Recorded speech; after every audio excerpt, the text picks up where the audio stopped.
Shapur had by now surrounded the enemy on all sides, Oh my! to bunch up. Oh no! That's Panic took hold among the Romans, and many tried to flee. Oh, that's Breaking formation so with awful. their backs to the enemy. All right, Battle of Edessa. How did the Roman Emperor become a slave? And the birth of the Sasanian Empire. The birth of the Roman Empire in the 3rd Empire. century AD. The countdown to military crisis began with the rise of the Sasanians of Persia. The founder of the Sasanians was Ardashir, who, as the commandant of Dorobgerd, defeated various Yo, we got a thick Armenia again. Look at that. in central Porsis, a state within the Parthian Empire. Already an ambitious warlord, in 211 or 212 he declared himself the king of Istah, following the death of the previous king, his brother Shapur, and crushed a rebellion in Dorobgerd. Subsequently, the Parthian Empire had grown increasingly unstable, and in 213 a civil war broke out between the brothers Vologas VI and Artaban IV. Ardashir exploited the crisis to expand his kingdom, conquering Kerman, the coastline of Porsis, and the region later known as Ardashir Kore. Artaban declared him an outlaw, but Ardashir responded by conquering Isfahan and Arjan, thereby securing control over the remaining 2 districts of Porsis. He captured strong points from Nirafar, the king of Avaz, and he defeated and killed Bandu, the king of Masin. Recognizing the gravity of the situation, Artaban led his armies against Ardashir, but he was defeated in 2 battles. In the 3rd and final battle, fought at Harmazgan in 224, Artaban was slain in the fighting. In this final clash, Ardashir was accompanied by his son Shapur, who would become a great warrior in his own right, and was described by the Romans as being of enormous bodily size. Despite the death of Artaban, many of the satraps of Iran still refused to submit to Ardashir, either seeking to carve out their own kingdoms or retaining loyalty to Vologas VI or the sons of Artaban. Ardashir defeated Madig, king of Media, Vologas in Upper Mesopotamia, and he conquered Zobdakana, Arzanin, and the kingdom of Albania. He seized Ctesiphon, killing Artabas's son Ersas, and had put an end to Arab raids, before proceeding to launch a grand campaign in the east. He subjugated Parthia itself, the satrapies of Gurgan, Abrahar, and Margiana, and the Indo-Parthian kingdom of Sakistan, and he received the submission of the Indo-Parthian kings of Turan and Makran. This man is on a roll.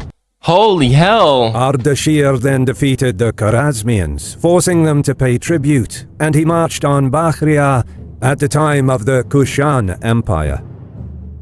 His campaign caused the Kushan Empire to split in 2, with the Kushans of Bakhria becoming Sasanian vassals. Meanwhile, the weakened Parthian Arsacid dynasty continued to control the kingdom of Armenia, and thus Ardashir's attention turned to the west.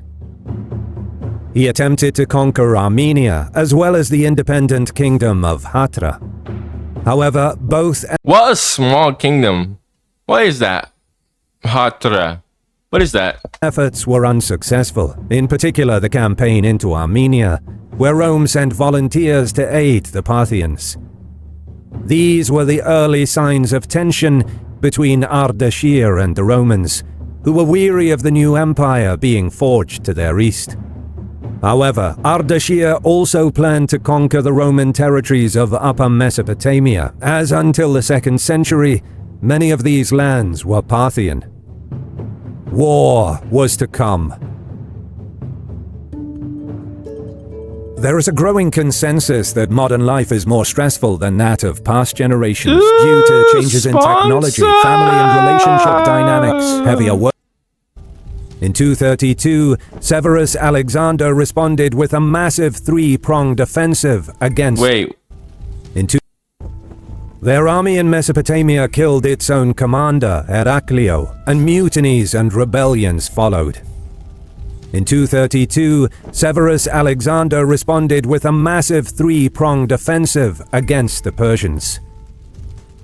Alexander was to lead the main army to relieve the besieged fortress of Nisibis, while the northern army would invade Media via Armenia, and a southern army would advance down the Euphrates.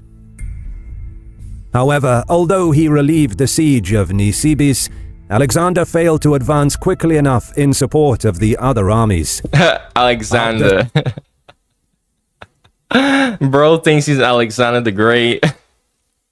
Bro, we have Alexander the Great at home. Alexander the Great at home. Like, bro, you're not gonna conquer the Persian Empire, bro. Bashir detached a force to distract the northern army while he himself annihilated the southern army in Messene. The northern army, after being ordered to return west, suffered a costly winter march through the mountains of Armenia. The Persians had also sustained significant casualties, and so the war ended for the time being. But impressively, the Sasanian Empire had defended itself against a three-pronged invasion while still in its infancy. Yeah, Alexander returned west to deal with... That's wild. Like, this is a newborn empire, like, and this dude is holding it off. That is crazy. Barbarian incursions, where in 235 he was slain by his own soldiers, disdainful of his conduct. Meanwhile, Ardashir, ever energetic, crushed a religious revolt in Ardashir-Kure and launched a major campaign into Arabia. He defeated a coalition of East Arabian kings, with the king of Oman slain in battle. Sanatruk, the king of Bahran, hurled himself from the walls of a besieged fortress, and Ardashir succeeded in vassalizing Yamameh, Bahran, and Oman. Ardashir then reignited the war with Rome, now under the rule of Maximinus. He conquered much of Upper Mesopotamia, including Nisibis and Kare, and in 238 or 239, his forces began a new siege of Hatra. What even is this place? Situated atop a precipitous ridge and surrounded by desert and loyal tribes who regarded it as a cultic center, the city had resisted sieges by Trajan and Septimius Severus. But in 240, Ardashir raised his son Shapur to the position of co-regent, who took command of the siege. Holy hell. I have not heard that name in years, bro. Wait, no, never mind. That's a different name. Never mind. It was under Shapur's command that the most extensive siege works known to the Near East were undertaken. In the wake of the massive siege, Shapur sacked the city. Overnight, the famed city of Hatra withered into a ghost town, with the surrounding tribes driven out or exterminated. So much for that mysterious city. Can someone even explain to me what that place even was? Like, History March doesn't even give any context about it. Ardashir died, prompting a series of rebellions against the still young Sasanian regime. Alright, who's gonna take over? A coalition of Gilans, Daylamites, and Gerganians received Khwarezmian assistance. But Shapur defeated the coalition in battle and proceeded to subjugate the rebellious provinces, including the mountain abodes of the warlike Daylamites. Unfortunately for him, Roman Emperor Gordian III simultaneously launched a major counteroffensive. His experienced Praetorian prefect, Timocetius, began retaking Roman territories in Mesopotamia. In 242, Shapur rushed back to his western front. Caught on the back foot with an exhausted army, he was defeated at Resina. The Romans reconquered their territory as far as Singara. But fortunes changed yet again when Timasietius died of dysentery.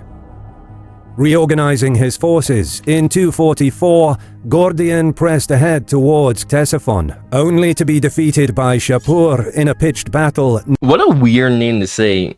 Ctesiphon. Is it pronounced Ctesiphon? Ctesiphon or Ctesiphon? Like, such a...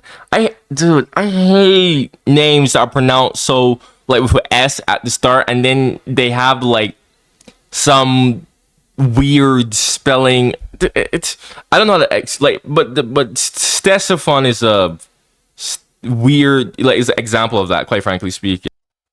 Near Mysicae. The details of Gordian's fate are debated, but most likely he was mortally wounded in battle. With their emperor dead, the Roman army found itself trapped in foreign territory, and the new emperor Philippa had to negotiate with Shapur to secure the Roman army's escape. He paid a massive ransom of 500,000 gold coins, agreed to pay tribute to the Persians. Nah, bro. 500,000 gold, dude. That has to be like, no, bro.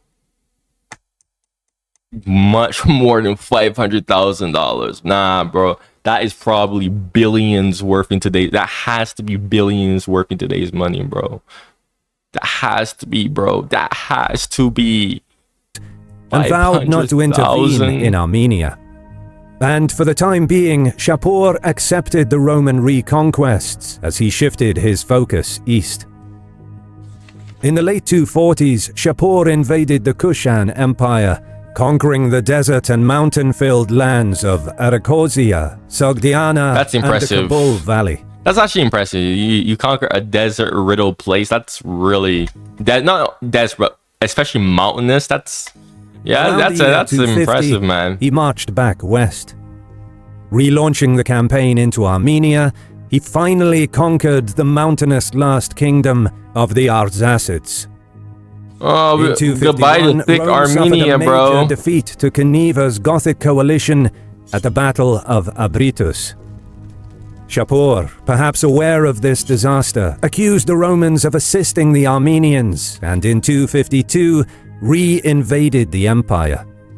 But I got a question. How did people get news back then? And how long would it take? Because from the time I ever first started, like, learning history in general, way before I had this channel, right? That was a question. That was a question that I've always had for a while. Like, I always hear, oh, like this, right? The Romans got defeated. But look how far that is. Is like, how would like, okay, that would have to take time for news to reach the Sasanians, right? So what I'm saying is, how in the world would they be able to effectively respond? Because surely by the time they get the news, that news will be outdated, right? No, it depends. I don't know how long it took for news. This is why I'm asking this question. Like, how long did it take for them to reach news? Because wouldn't it, like, be... If they got the news, right? By the time they got the news, shouldn't the Romans have recovered at that point because of how long it took for news to spread?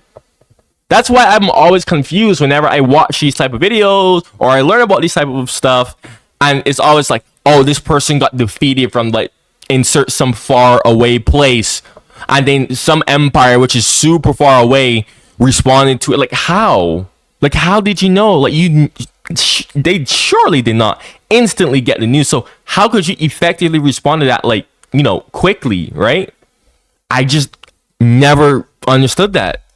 So if someone could explain that to me, that would be so nice, because that is probably the biggest question I've ever had since I started learning history before, even before this channel. The fortresses of Upper Mesopotamia, Shapur marched up the Euphrates and deep into Syria, outflanking Rome's key Mesopotamian defenses.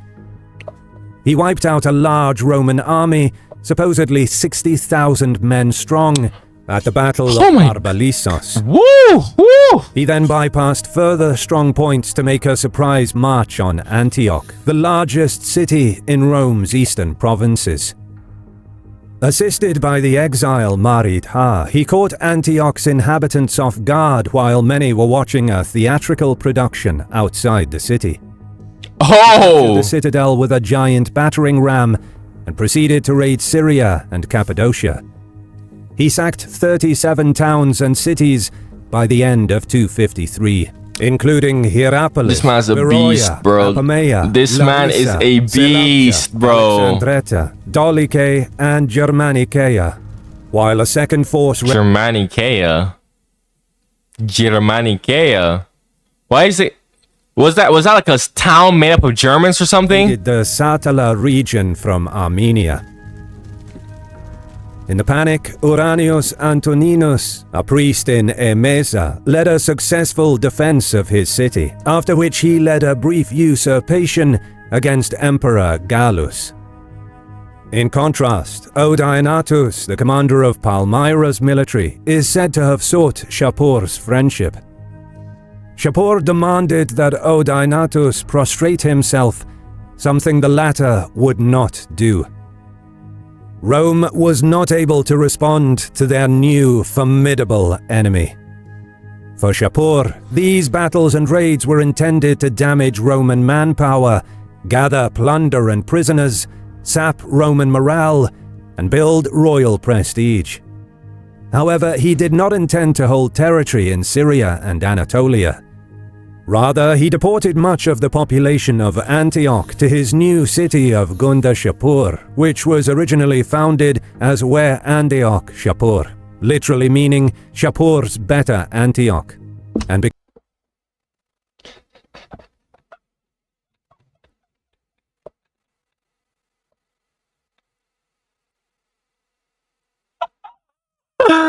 No, my goodness, bro. This is why I call this Sasanian Empire the Sassy Empire. I'm telling you, if you've been watching me since my Belisarius series, you know I've been calling this empire the Sassy Empire. This is so sassy, bro. Holy, bro. Holy, bro. Really putting that sass in Sassanid, bro. Oh my goodness, bro. I will forever call this empire the Sassy Empire. Oh, bro, that is so hilarious. That is actually so petty and hilarious. I love it. Oh my goodness, bro. I need more people to call this empire the Sassy Empire, please. Please, I beg of you. Capitals. But in terms of conquest, the main western target remained Upper Mesopotamia. And after disrupting Rome's eastern defenses, Shapur captured the fortresses of Circesium, Dura Europus, and Apadana.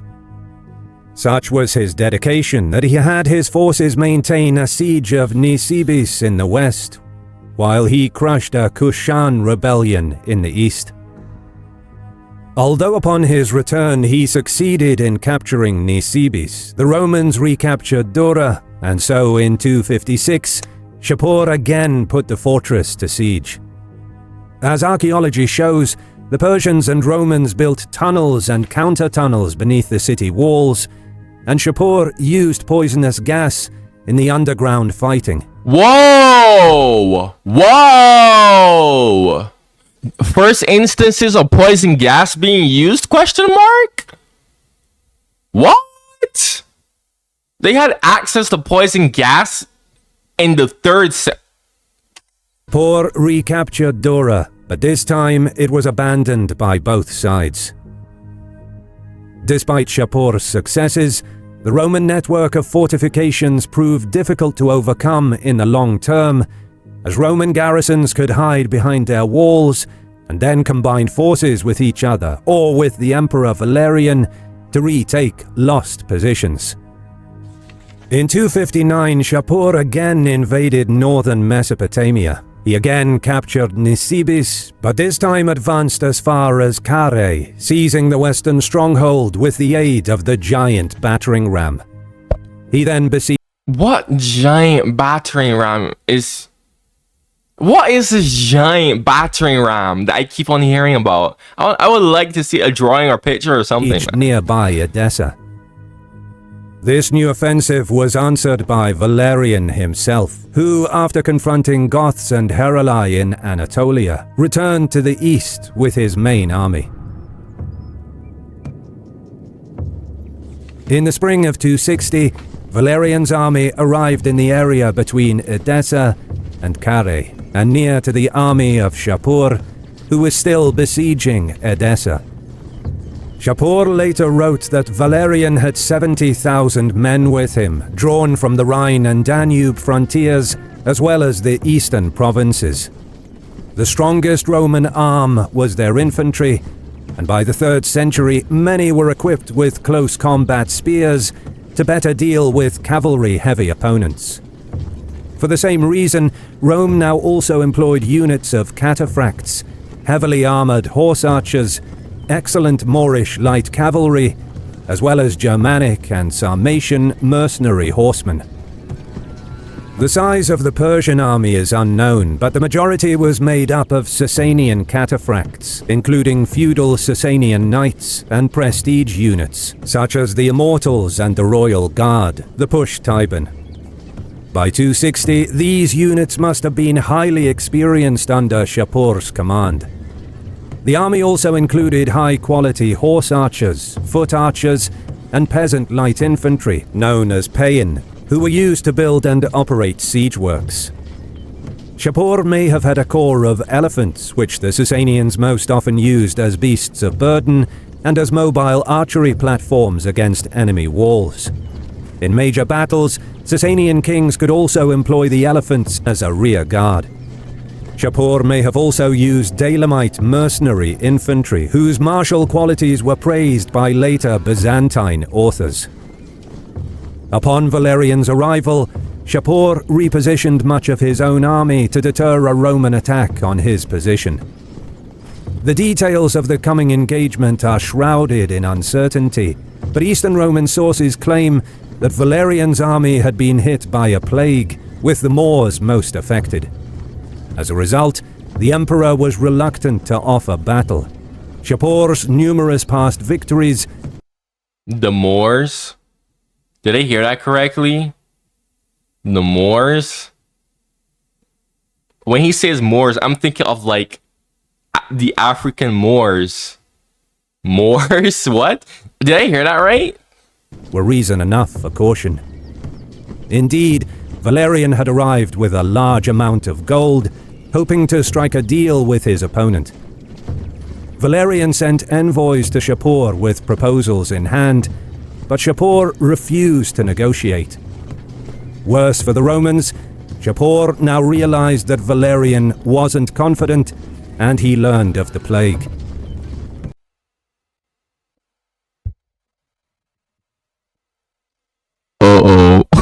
Shapur wanted battle. His repositioned army presented an opportunity to the garrison, who launched a sally against their besiegers and forced part of the Paean infantry to retreat in disorder. This gave Valerian new hope. The specifics of what happened next are unclear, but I mean, look at him. He's old. Look, if his picture's accurate. Dude, he's old. From the moment I saw that he was old, I was like, oh no. Valerian, I was now like, more confident, appears to have marched his army through the plains between Edessa and Carrhae. These plains could favor the cavalry armies of the Persians, and indeed 3 centuries earlier, Crassus was famously defeated in this area in the Battle of Carrhae. Shapur's army subsequently broke camp. They likely left behind much of the Paean to maintain the siege while they prioritized their own speed, using riverbanks and ridges to conceal their approach. Peter the Patrician reports that Shapur followed close behind, waiting for the best moment to strike. That moment soon came, likely in part because the Romans were about to march through a particularly open stretch of land. Aurelius Victor reports that Valerian was surrounded by a trick, and Peter the Patrician claims that Shapur tricked Valerian with deceptions. Evidently, Shapur took the Romans by surprise using part of his cavalry to intercept their line of march and cut off their retreat. Valerian now realized that he would have to fight a battle, and he drew up his forces. This is gonna be so freaking bad. Dude, this is gonna be so bad. Like, I already see how this is gonna end. This is just... Like other Sasanian armies, Shapur will have placed his cavalry in several lines in the front, interspersed with archers, with other infantry deployed further back, and elephants possibly in the rear. As the Romans deployed for battle, Sasanian foot bowmen and horse archers advanced towards the enemy, firing volleys to soften the Roman formation. Persian horse archers harassed the Roman cavalry, attempting to bait them into breaking their lines. Shapur then gave the signal to charge to the first line of cataphracts. As these heavy horsemen thundered towards the Roman lines, they produced a thick cloud of dust, obscuring the vision of the Romans. The cataphracts smashed into the Roman infantry and cavalry, relying on their heavy armor to avoid taking serious casualties. Thrusting their heavy lances into the Roman legions, they disabled shields and tore through flesh. It soon became clear that Shapur planned to use his superior numbers of cavalry to encircle the Roman line. But rather than commit to a prolonged fight, this first line of cataphracts disengaged and withdrew through gaps between the cataphract units of the second line. However, before the Romans could catch their breaths, the second Sasanian line struck. Again, I'm kind of observing how Shapur is... I mean, dude, it's obvious he's gonna win, but... through the mass of Romans with their lances. The Romans also inflicted casualties, especially the spearmen. However, in the open terrain, the cataphracts held the advantage. Yep. That's what I'm saying, man. Avoiding a prolonged fight against massed infantry, the Sasanian heavy cavalry broke off the attack. Okay, so that's what he's doing. Okay, this is smart. This guy is a genius. Yeah, this guy is a genius. Yeah, he's going back and forth, constantly punching and okay, yeah. Units reorganized and recuperated. The Romans experienced an unending series of charges. Yep. It's like, think of it as you're like, if they stay there, you're like punching something, but you're just like trying to, you take your fist and you're trying to push onto something. Like, eventually your fist is going to get tired, but you just keep on hit that. But you just keep on punching, you won't be exhausted. This is so genius. Of an initial attack. That is so smart. Through frustration, many Romans likely broke formation in their desperate attempts to pursue the enemy. This left them vulnerable to Sasanian counterattacks. Moreover, Shapur had by now surrounded the enemy on all sides. To bunch up. Oh no! Panic took hold among the Romans, and many tried to flee. Oh, that's breaking formation so awful. With their backs to the enemy, the Romans were cut down en masse by the Persian cavalry. The terrible slaughter lasted until dusk. I can only imagine, Valerian bro. himself was captured, either during the battle itself or amidst the chaos of the rout afterwards. The capture of an emperor was an unprecedented disaster for the Romans. Their eastern army was decimated. Maintaining momentum, Shapur launched the most far-reaching raid of his career, ravaging Syria, Cilicia, Cappadocia, Pamphylia, and Lycaonia. He sacked this man is on the street. Antioch for a second time, as well as other major cities, including Seleucia, Tarsus, Tyana, Iconium, Caesarea, and Sebastea. All told, 36 cities were sacked. Some of the Roman commanders fought back, Ballista defeating smaller raiding forces in Cilicia, and Odaenatus harassing the rear of Shapur's army as it departed Roman territory. But the damage was done. Yep. Shapur deported Roman citizens en masse to populate his new cities of Gunda Shapur and Bishapur. Bro, this guy. Hey, bro, what a way to boost an economy. Just take other people and just throw them in your cities. Prisoners of war were put to work on infrastructure projects. Emperor Valerian was humiliated by being put in charge of building a dam bridge at Shushtar, and he ultimately died in captivity. Damn, bro. Valerian sent shockwaves through the empire. Valerian's son, Gallienus, now faced a collapse in loyalty to his dynasty. Usurpations broke out in Gaul, the Balkans, and the East. Worse for the Romans, Gallienus had to rely on Odaenathus to defend Syria and the eastern frontier, thus granting him much autonomy, which essentially turned Palmyra into a kingdom within the empire. Having won his greatest victory over the Romans, Shapur returned to his eastern frontier to finish off his other great enemy, the Kushans. He conquered Gandhara and captured the last king of the Kushans, Vasishka. However, Sasanian This man is on a streak of raiding cities, besieging cities, and now he's on a streak of just capturing kings and leaders now. What the heck? Mesopotamia continued to be tenuous. I've never seen someone like this, bro. Likely and I've reacted to so many people. Campaigned on the subcontinent. Odaenathus retook Kare, Nisibis, and other fortresses. He even attempted to capture Ctesiphon, but a Sasanian army drawn from across the empire blocked Odaenathus's advance.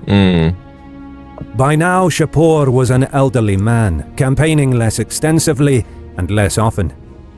In 271, he died, leaving behind a powerful empire that would endure for centuries. Centuries, man. The Sasanian Empire. Freaking dude. From the get-go, the empire was sassy as hell, bro. Look, man. If you're new to my channel or you have any suggestions, go comment down below. Eventually, I will do it. Like this video. Go check out my other reactions on my channel. I can't get over this empire, bro. The sassy empire. But make sure to like the video so that more people can come. Thank you for watching and goodbye.